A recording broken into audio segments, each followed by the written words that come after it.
Tech. Welcome to Word from the Point. My name is Kwame Binta. I'd like to thank you for tuning in to Word from the Point Remix. Tonight, I was going to talk about politics 2012, the presidential selection that's coming up. But I've been compelled to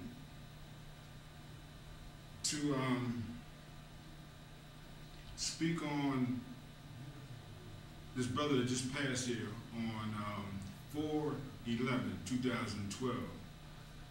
Not a lot of information has been gone out about his crossing over to ancestral lands.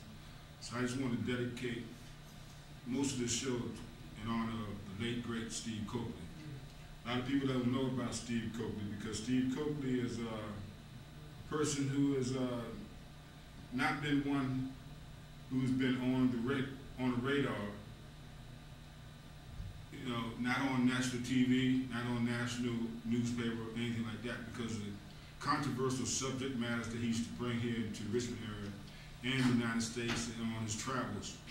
I was fortunate enough to meet Steve back in the I'd say mid-'80s, when he used to come here to Richmond, Virginia and give some of his lectures. And a lot of things that he talked about basically 10 years ago, 15 years ago, are taking place today. He warned us about the big banks taking over and, you know, coming together and forming a monopoly. Recently, they just did one of the most criminal things that they could do, and the government bailed them out. You know, the people still got shafted. The banks are down, making record profits again, and unemployment for most people is not improved in the past 4 years. Since 2008, when this economy hit a bottom, and because of the current political situation that we find ourselves in, there's nothing getting done, because the people who can make things happen don't want nothing to happen. They want to make this 4 years of Barack Obama's presidency probably the worst presidency in the history of the United States, and it's well on to being that. The things that he passed have not benefited me one bit. I still don't have any health care, but to first give thanks to the Most High for allowing me to be here today, and give honor to the ancestors who continue to guide me each and every day that I wake up, to continue this journey towards true liberation and the redemption of Mother Africa for African people. That was the late great Steve Coakley, one of our dynamic freedom fighters, who gave us a lot of information, gave us a lot of knowledge over the years. Unfortunately, he never wrote a book, but there's a lot of DVDs. You can get your hands on any of his DVDs. I suggest that you do, and definitely study some of the things that he put forth back in the past, because a lot of things that he said are going to take place and are taking place now. And we as a people need to prepare ourselves. Not all we see on the news today is talking about the 2012 presidential election and what's going to happen if Barack Obama is not reelected, or, you know, Romney gets elected. Well, really, you know, if you ask me, nothing's going to change for the better for most of the people on this planet, because the system, it's not the individual that's going to be elected, it's the system that we live under. A system called capitalism that was founded off the genocide of the indigenous people of this hemisphere and the enslavement of the African people and 400 years of free labor to make this country one of the wealthiest countries on the planet. And all these talk about these right-wing Republicans, about the hard work that they put in to get what they got. They didn't put any hard work in. My ancestors did all the work, and we got nothing. You know, the current president of the United States says that black people don't deserve reparations, and I see why. You know, he says that because he couldn't say anything else. Whether he believed we do or not, he has to follow the script. You know, I'm not a fan of the president because I'm not a Democrat or a Republican, because there's no difference between either one of them. Regardless of you vote for a Republican or you vote for a Democrat, you're going to get screwed either way. You know, one will use grease and the other one just won't. The major media doesn't talk about any alternative choices that you may have, because you really don't have any choices. Politics is a business. It takes money to run and become elected on a national level. Current president, I understand, is supposed to be raising about $1 billion for his re-election. That's a lot of money. That could feed a whole lot of people. That could put a lot of people through school. Could put a lot of people to work. But you know, they want to spend all this money on ad campaigns, not to really talk about anything of substance, and not really doing anything of substance. The president ran on a campaign of change. He was going to change this, change that. He was going to end the war in Iran, end the war in Afghanistan. But the war has continued. U.S. soldiers still being killed, maimed, civilians over there in Afghanistan, Pakistan, Somalia, you name it. It's wars going on and on and on and non-stop, because that is the system of capitalism, and that's what it thrives off of. That's the only thing that's keeping it alive today. And like I said, all the news is talking about politics and what's going to happen in 2012 in September when the election takes place. It's not going to get any better, you know, not for us. We have to come together and start uniting and realize that no one is going to appear out of nowhere and become elected and be our savior and give us anything, you know. Whatever we do, we're going to have to get it on our own. And that's just the way it is.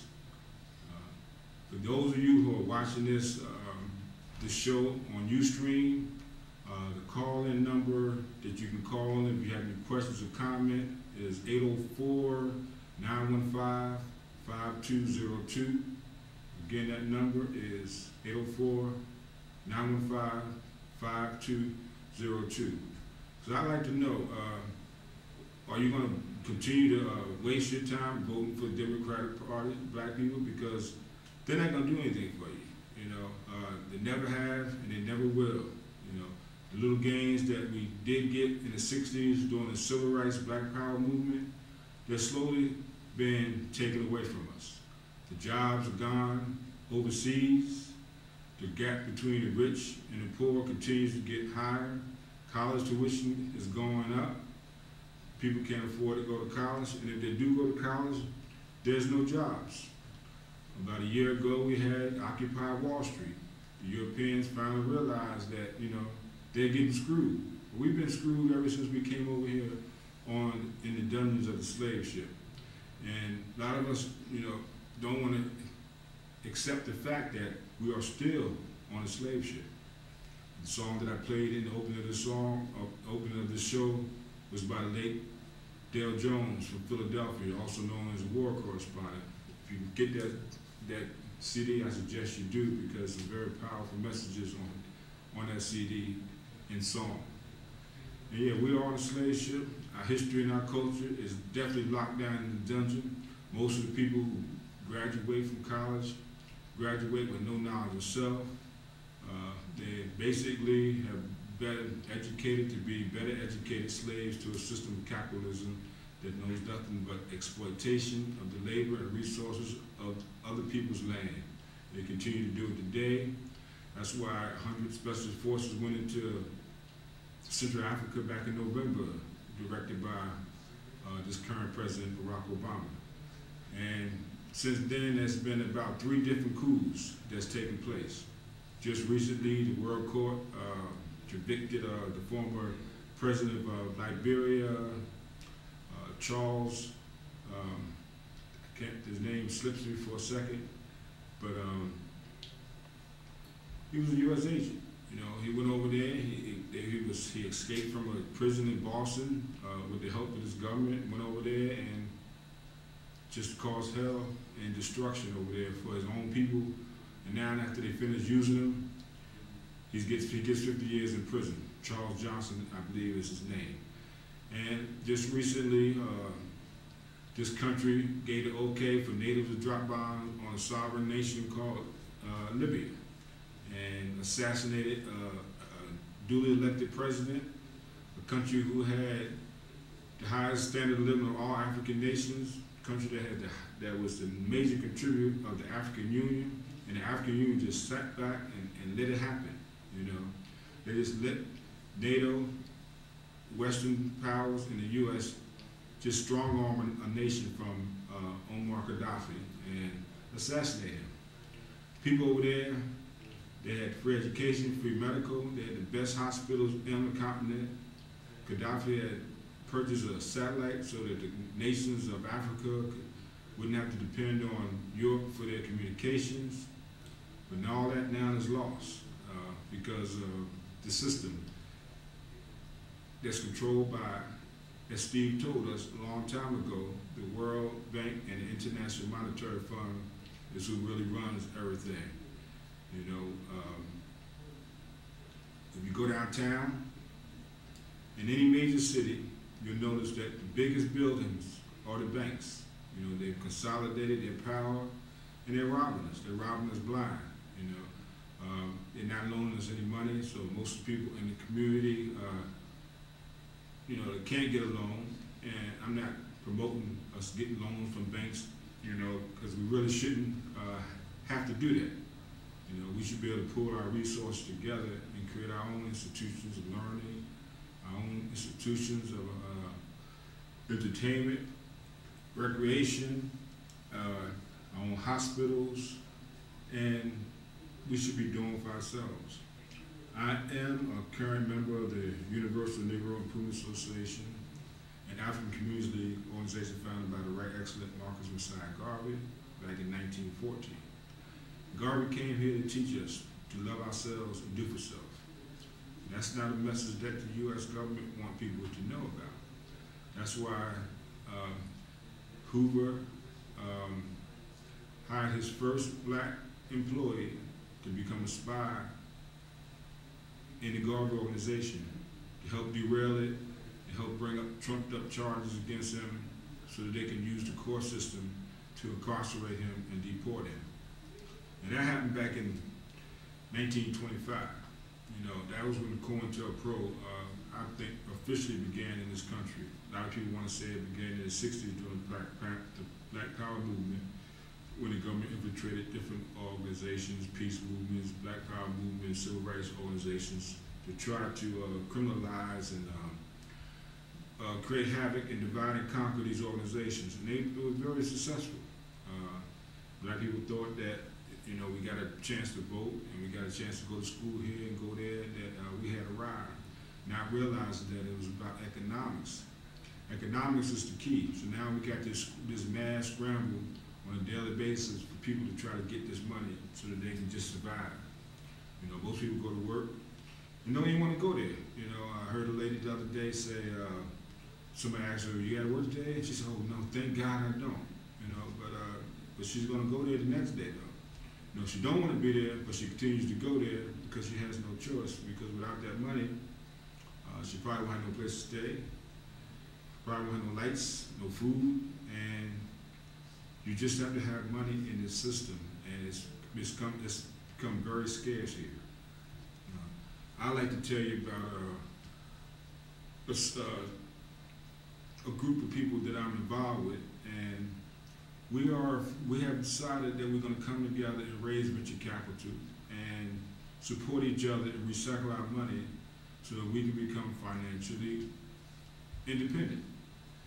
And if you have a pencil and pen together, I just want you to write down this one website, and I welcome you to go there and create a profile page and ask me how you can win a prize of $20 or more just by bringing people into the network.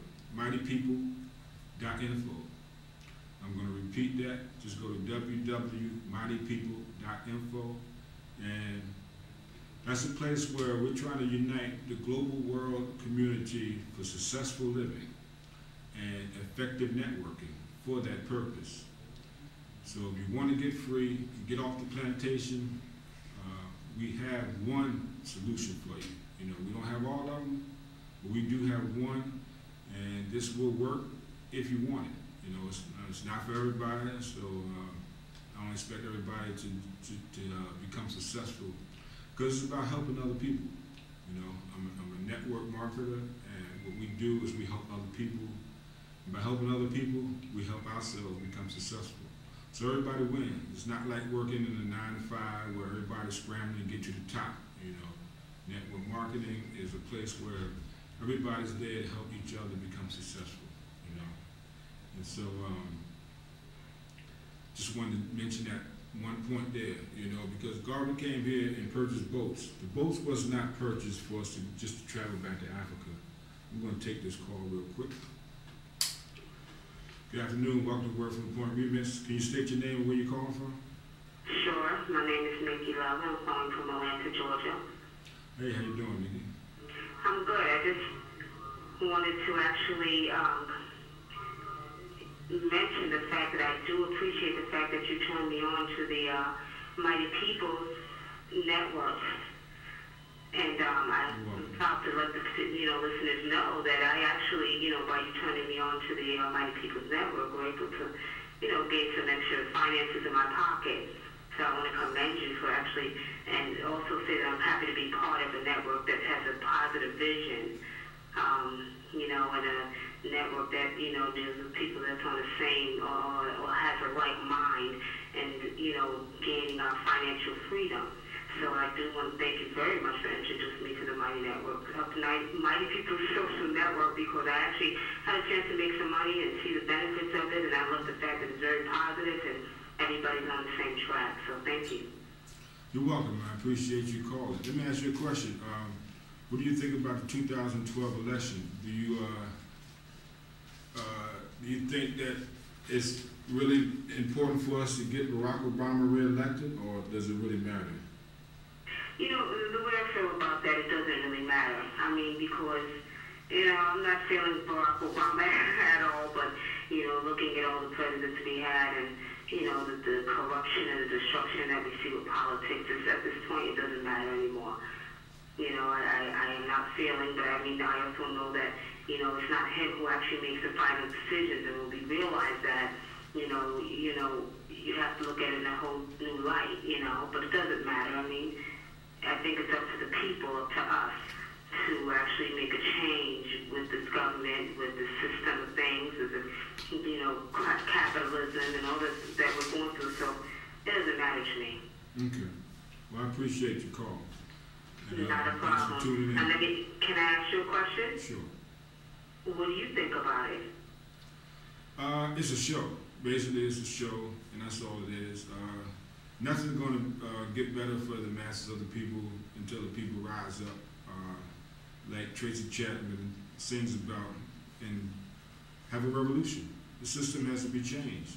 The system is on its last leg, and the only thing that's holding it on is these wars and more wars. So how do we begin to change the system? Well, create our own. Create our own. That's all you got to do. Create our own. Organize, get organized, join the organization. Okay, that's the first thing we have to do, is get organized and join an organization that's working to make a change. Because the government is not going to do it. So you agree the people have to make that change? Correct. The people must do it. Okay.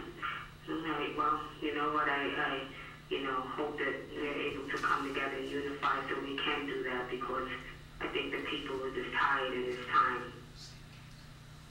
Okay. Yeah. Okay. Well, I appreciate you calling and for tuning in, and we'll be talking. You have a good evening. All right. Y'all want to mention that website again. The website is called mightypeople.info.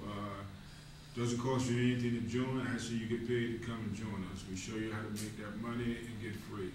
It's not a get-rich-quick scheme. No, it's not. And it's not for everybody. But if you really, really want to get free and learn how to create your own, that's the place to go. It's mightypeople.info.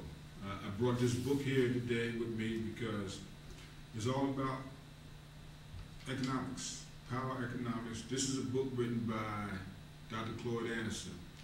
I suggest everybody get a copy of this book and read this book because it's got a lot of good information in it. It's written by, I said, Dr. Claude Anderson, Powernomics. It's about us creating for ourselves. He's got some videos on YouTube that you might want to check out. But that's one of the books that I have read. It talks about us thinking outside the box. You know, we've been conditioned, you know, to go to school, get a good education, and then go, I want to say beg for a job, because that's basically what you do when you go look for a job. You're actually begging for a job. You're saying, please give me a job because I went to school and I did this and I have the skill and I will do this and I will do that for you. And, you know, the way the job situations are now, most of the jobs are being created or service jobs here in this country, and they're not paying that much. So you're gonna have to have a plan B, you know. And it's sad that that a lot of people have to go to work and walk on eggshells, you know, afraid to do this, afraid to do that because they may lose their job, you know. And they work, you know. They probably work like 32 hours because a lot of jobs now don't want to give you the full 40 hours so that you can get any benefits. And so a lot of people, you know, they work, they go home tired, and don't really get involved in what's going on, you know. I'm wearing this shirt, and this shirt says there is no justice in the war on drugs. You know, there's a lot of talk about this past Memorial Day that just passed about all the soldiers that lost their lives in these wars for our freedoms in this country. You know, and a lot of people believe that that's what these wars are all about. It's about our freedoms, but that's not what these wars have been about. These wars have been about the controlling of the continent of Africa and the resources of that land. That is the purpose of most of these wars. We don't need to be using oil out of the ground. Fossil fuel has been obsolete for many years, but because of the profit involved in it, like Steve Coakley was saying, you know, and the scam that's going on, they don't want to change. They don't want to convert over to renewable fuels, solar power, wind power, hemp fuel, and biofuel. There's so many different alternatives other than polluting the planet and destroying our environment using fossil fuels. But there's so much money in it. And not only money in using the fossil fuels, but by banning the use of certain things. I'm going to mention a product called hemp. Hemp is a plant, like an oak tree. It has a whole lot more uses, though. It has over 30,000 industrial uses. Hemp, when I say it's like an oak tree, you can smoke a whole football field of it, and it won't get you high. But it can meet all the world's energy needs. All the world's energy needs. You don't believe me? You can go online, look up this book called The Emperor Wears No Clothes. I'll repeat that. The Emperor Wears No Clothes by Jack Herer.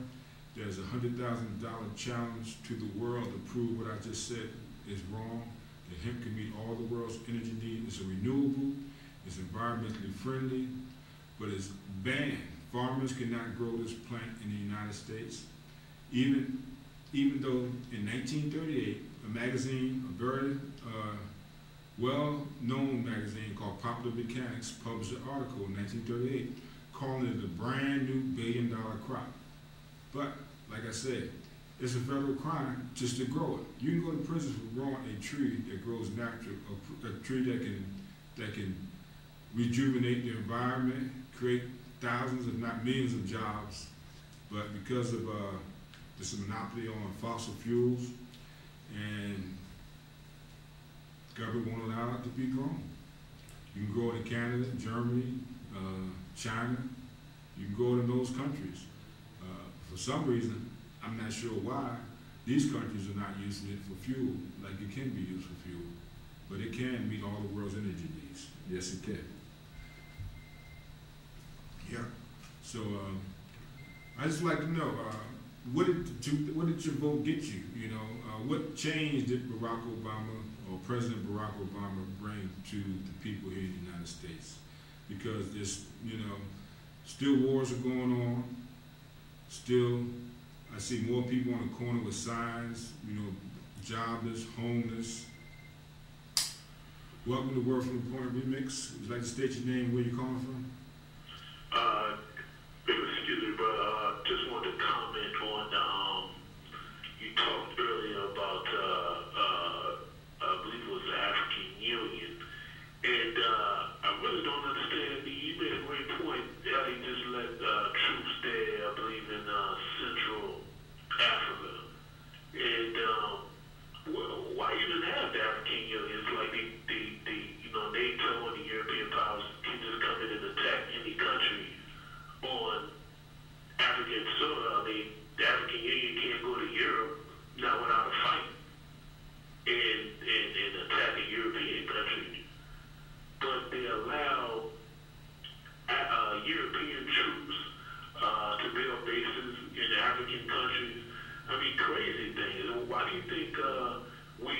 like I mean, black folks keep doing the same crazy things over and over. It's like we don't learn from past mistakes.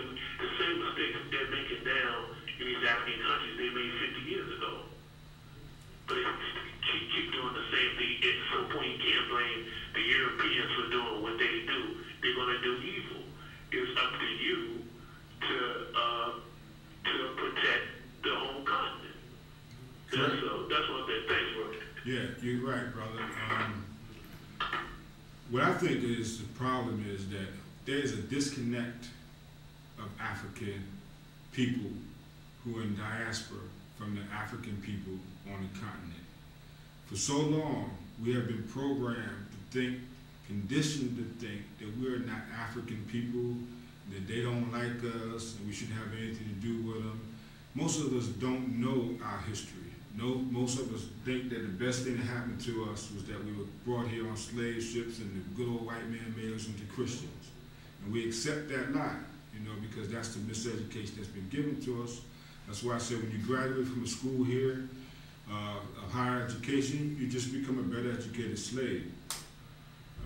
Thanks for calling Working Point Remix. Like to state your name and where you're calling from? Yes, this is Captain off the top. I'm calling from Seattle. Hey, Hotep, brother. Good to hear your voice. Likewise. Yeah, I wanted to ask you, brother, what do you think about black people being involved in this American political system? Well, it's a conditioning, and most of us are not. Most of us are not involved in it other than the fact that we just vote. You know what I'm saying? But in voting, when you vote, you're not really involved. You know what I'm saying? You're just voting. In order to be involved in the system, you have to be able to influence policy. And we are not involved enough to influence any policy. There's no policies for us as black people.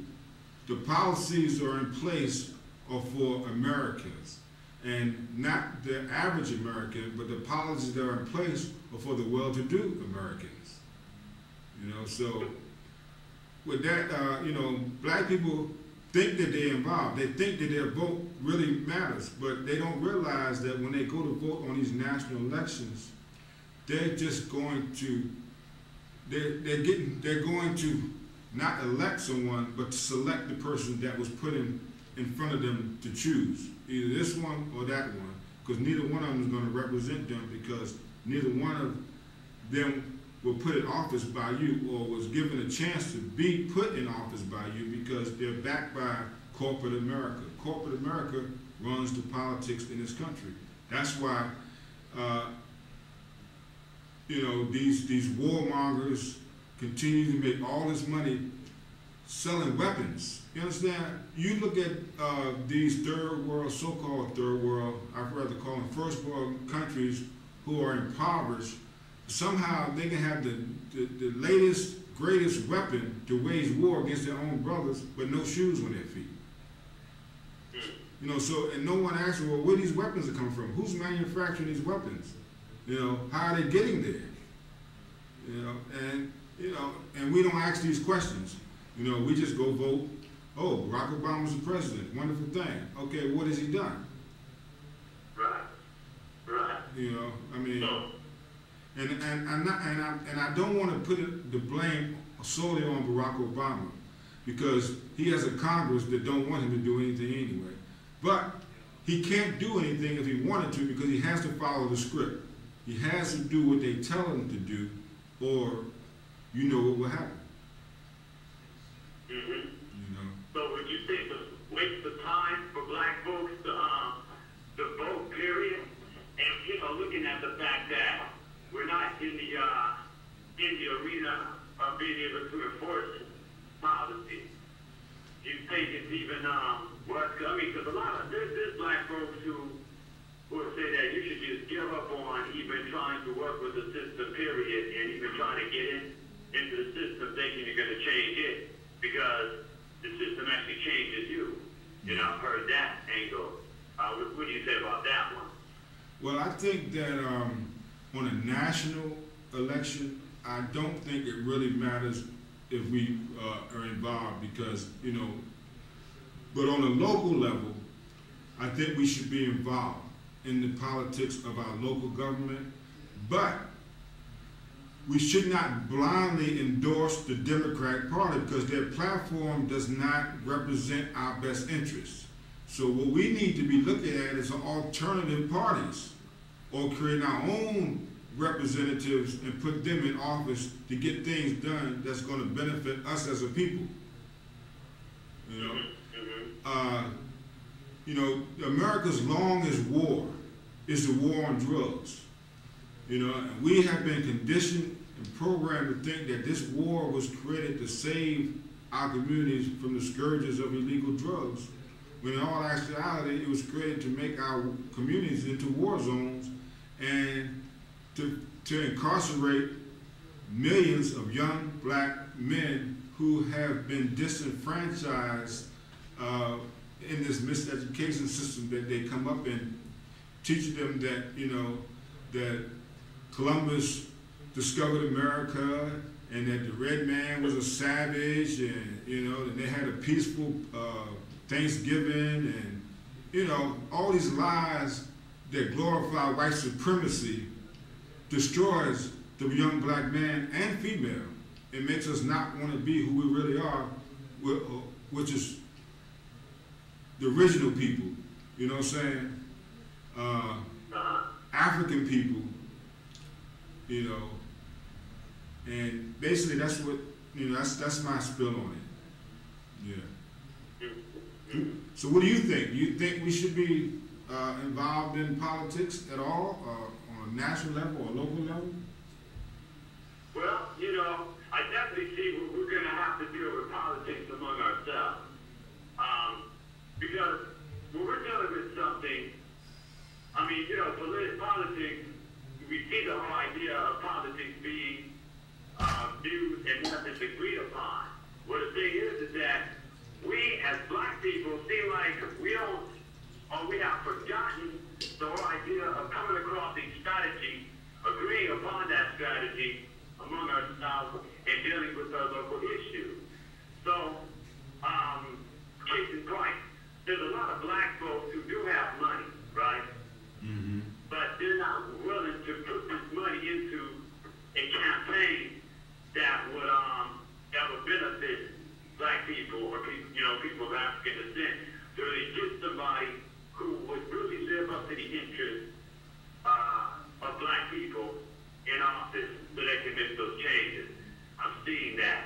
So I think we do have to learn about politics because politics is basically war without bloodshed. Right. War is politics with bloodshed. So a lot of us don't even understand the art of war. We don't pick up Sun Tzu, we don't read Sun Tzu, and we don't read the history of war. We don't look at all these things. So we don't deal with these things strategically. We always deal with them emotionally. And when we see Obama allow a policy to go through that counters our interests, we get upset, we complain. Right. But, you know, I agree. We do need to get involved some kind of way as far as our local politics is concerned. I guess one of my questions is the method it would take to get people involved. Because, I mean, we're dealing with a whole generation of our people who have been dumbed down. Right. About dumbed down, about history, as well as politics and everything else. You know, how can we get the young people involved in these politics that are going to benefit us? Not so much as America, because American interest is building on capitalism. Capitalism's highest aspiration is imperialism. And when you're dealing with imperialism, you're looking at a global European domination of the world itself. So, you know, how do we deal with politics? We separate ourselves from their agenda, but at the same time, deal with politics. You know, that's my question. I don't have a problem with dealing with politics, but when we're going to deal with politics, we have to be clear on what our agenda is and what their agenda is. Right. That makes a lot of sense, bro. No doubt about it. And like I said earlier, you know, most of the people, really why they don't is because the people with the money have been educated or miseducated by the system here, and they, once again, are better educated slaves and don't even know it though. You know, they don't even know it. And so they continue to hold imperialism and capitalism up and think that's the best thing that ever happened.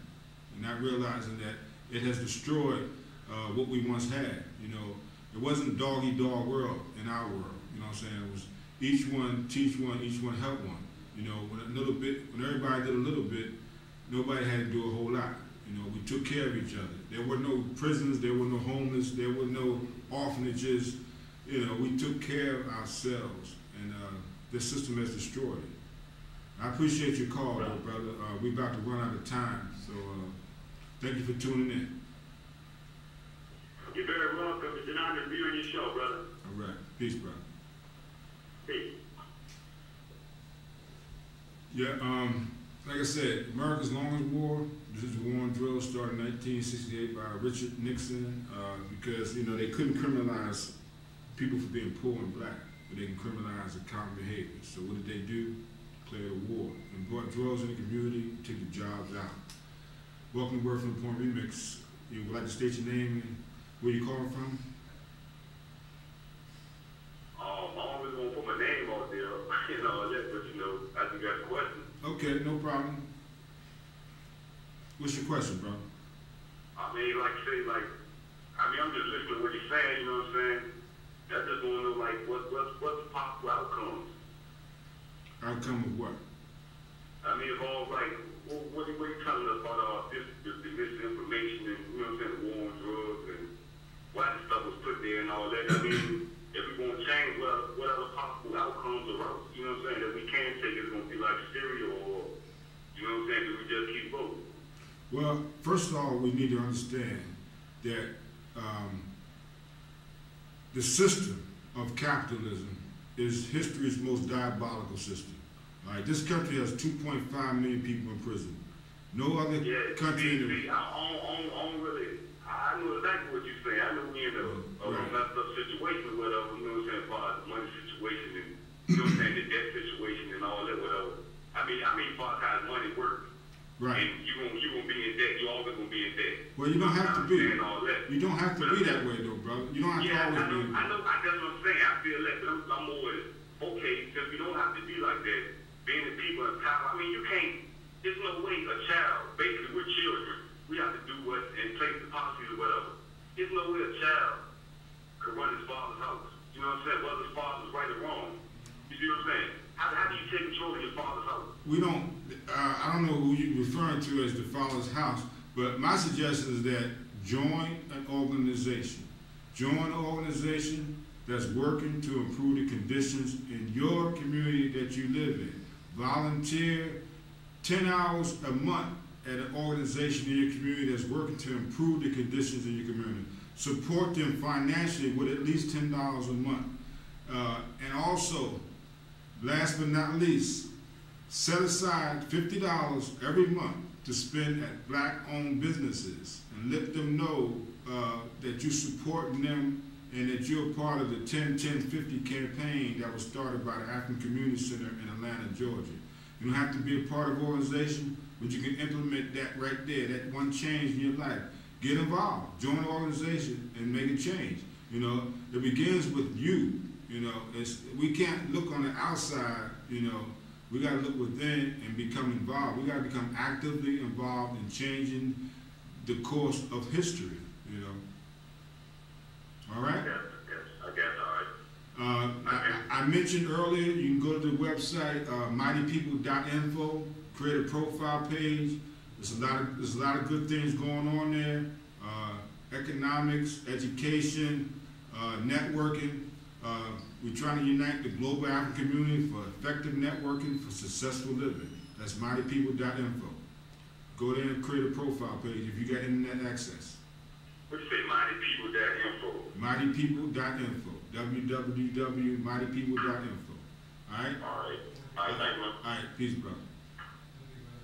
Yeah, and if you go to the website, you can just say that I referred you to the show to sign up and send me a friend request, and I'll show you how this thing works. You know, like I said, it's not for everybody. You know, everybody don't want to become involved in helping other people, but that's what we do. You know, that's why I'm here tonight. And I'm going to take this last caller and welcome to Word from the Point Remix. You got a question or comment, and would you like to state your name and where you calling from? Yeah, I'd like to comment, brother. Everything you're saying is on point. I like what you're saying. You're telling the truth. We have to unite. You know, we have to unite and stop begging these people to give us something, you know? Right. And somebody told me that it doesn't matter what Obama do. He can do anything. They're going to vote for him. That's right. I've heard that myself. You know, Yes, sir. So I'm just going to listen. I like the show. I'm just going to continue to listen and keep giving that good advice out to our people. Okay. Appreciate your call, brother. Have a good one. Yeah, I've heard that from quite a few people. One guy, for instance, he's on radio every day, Monday through Friday from 9 to 12. I'm going to mention his name. His name is Jack Bradley. I don't know what Barack Obama gave him, but there's nothing Barack Obama can do that will change this man from voting for him. I mean, he could lock up half the black people in America, and Jack Bradley would definitely still vote for him. And if anybody knows Jack Bradley, you can tell him that I said it. You know, he knows who I am. And I'd like to thank everybody for tuning in to this show tonight. Word from the Point. Not normally here. I was asked to do this show, and so this is like a last-minute thing. So I really wasn't prepared. I just wanted to get out here and talk to the people about what's really going on. You know, don't expect an elected official from Washington D.C. to make any positive changes in your life. It's up to we as individuals to get involved in our immediate community. Get involved in the school system. Make sure that you get involved, you know, in your local politics, in your local school system if you have any children, so that you understand what really needs to be done. It's about economics. We got to follow the money, like Steve said earlier in that clip. You know, ExxonMobil raised the price of gas on us $1 a gallon, and nobody even did anything about it. You know, not one iota. You know, it's like we just accept whatever the system does for us and just keep on trucking. And you know, the food prices go up, the gas prices go up, your utility bills go up, everything goes up, but the paycheck. You know, the rich continue to get richer, the poor continue to get poorer. The gap just continues to widen. On a yearly, if not monthly basis. Like I said, Wall Street's making record profit money after the World Bank and International Monetary Fund bailed them out because, you know, we really didn't bail them out. Your tax dollars didn't do it because everything that you pay in tax goes to the World Bank, International Monetary Fund. That's who controls this government, not Washington, D.C., not the politicians, but the big banks. And with that, I'm going to be leaving you with Dale Jones's selection called Slave Ship. Like I said, you get that CD, and he's also the author of the Black Holocaust. His last book that I'm reading right now is an ebook called Showdown. You definitely need to Google that and get that book called Showdown by the late, great Dale Jones. And it's basically talking about Pan-African nationalism versus white supremacy. The showdown has begun. It's happening. I don't know what it's going to take to wake us up for us to realize, you know, that we are at war. And I'm out.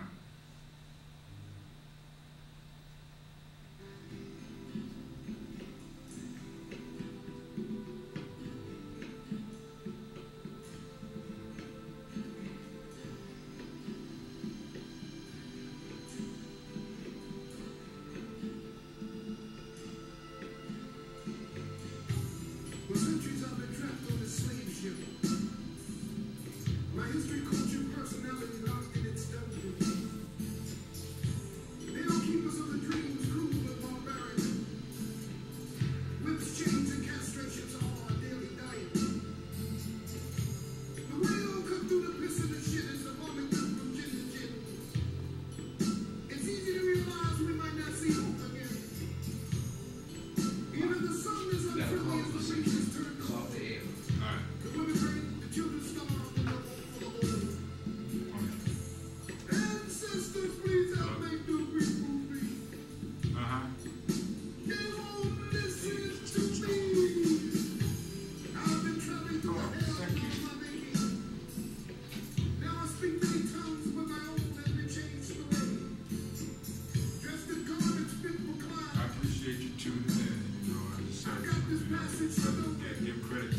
killed